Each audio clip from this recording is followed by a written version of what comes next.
जय माता दी। मेरे सभी प्यारे दोस्तों, मैं लक्ष्मी शर्मा बड़ों को चरण स्पर्श, छोटों को प्यार और बराबर वालों को दिल से नमस्कार करती हूँ।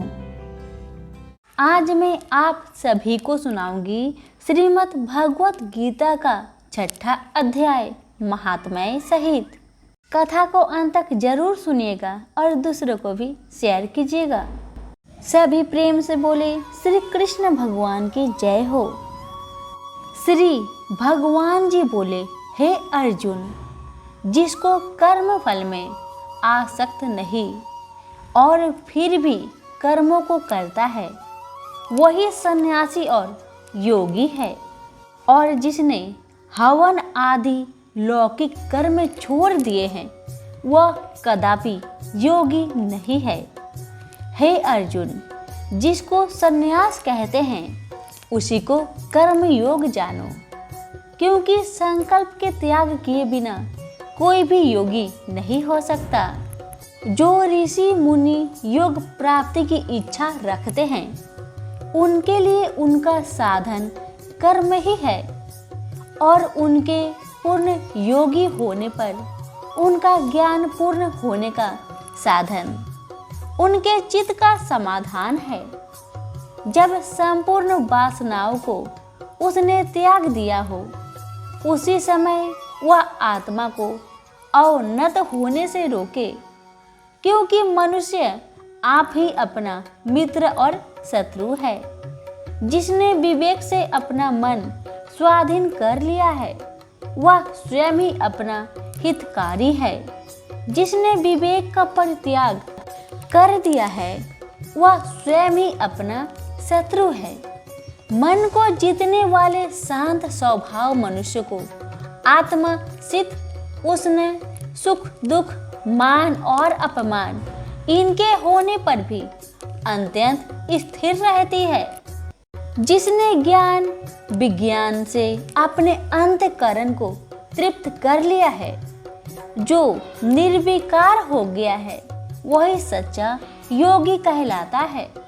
सुहृद, मित्र, शत्रु, उदासीन, देशी, मध्यस्वत, देश करने योग, बंधु वर्ग, साधु और पापी, इन सब में जो समान दृष्टि रखता है, वही सर्वश्रेष्ठ है।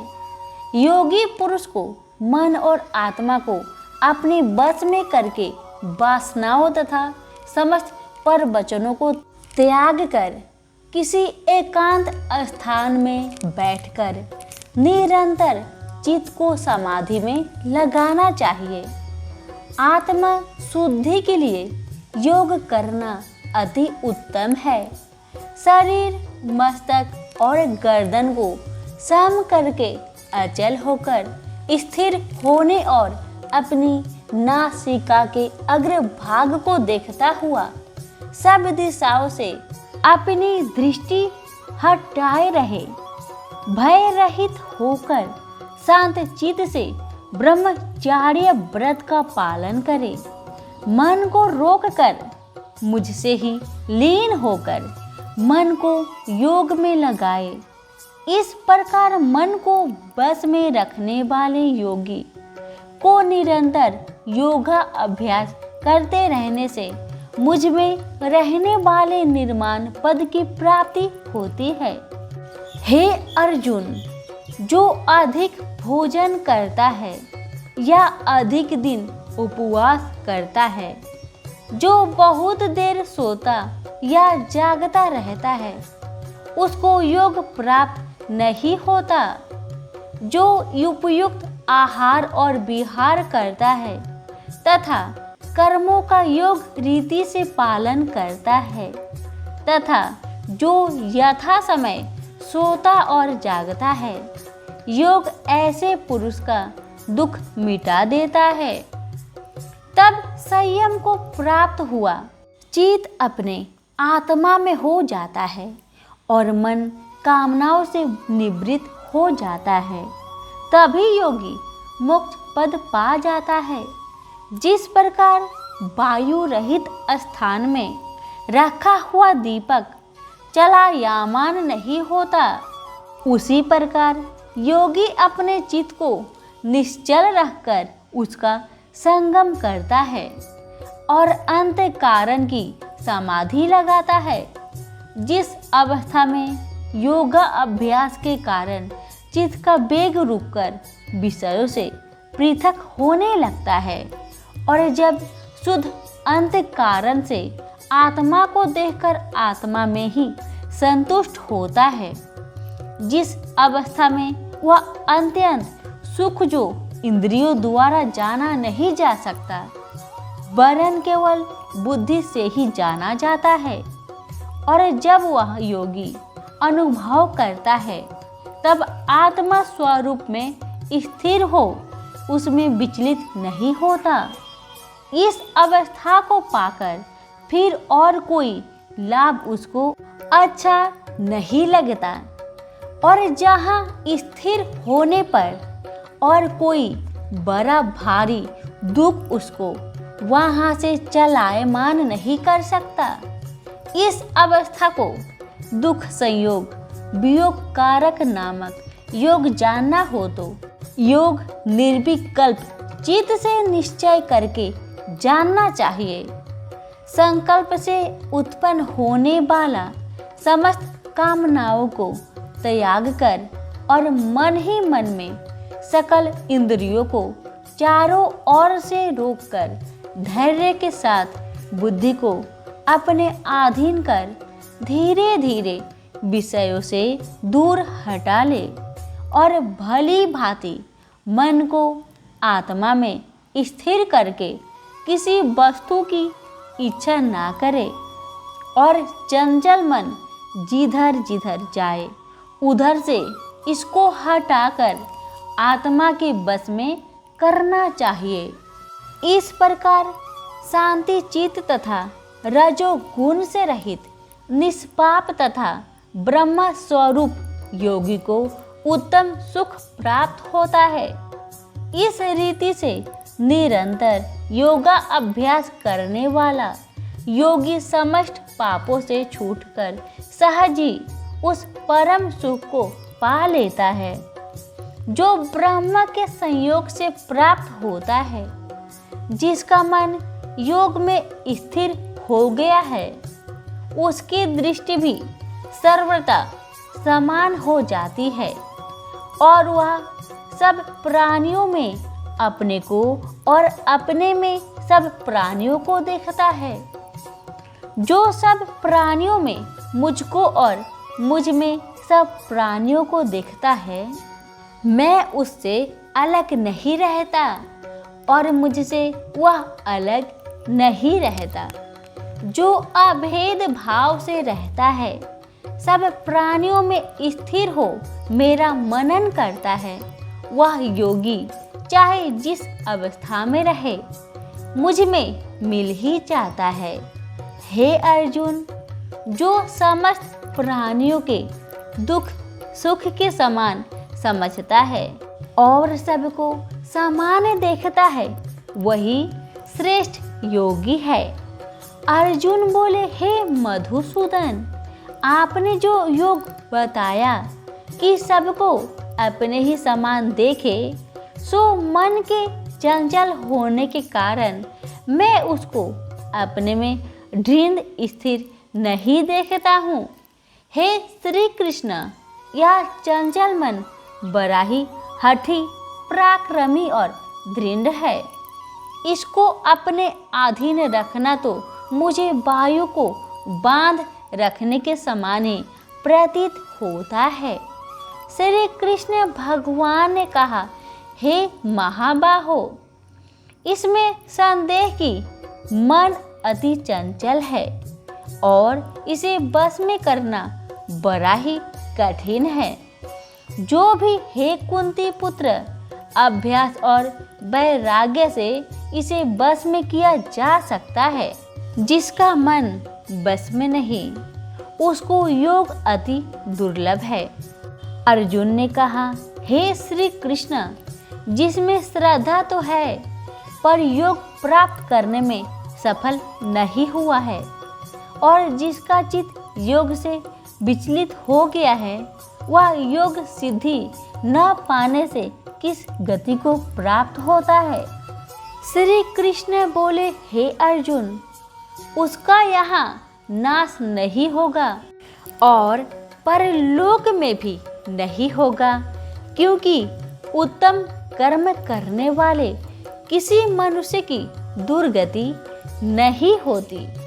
वह योग में असफल मनुष्य बहुत दिनों तक पुण्यवानों को प्राप्त होने वाले लोकों में वास करता है और फिर वहां से किसी पवित्र और धनवान मनुष्य के घर में आकर जन्म लेता है।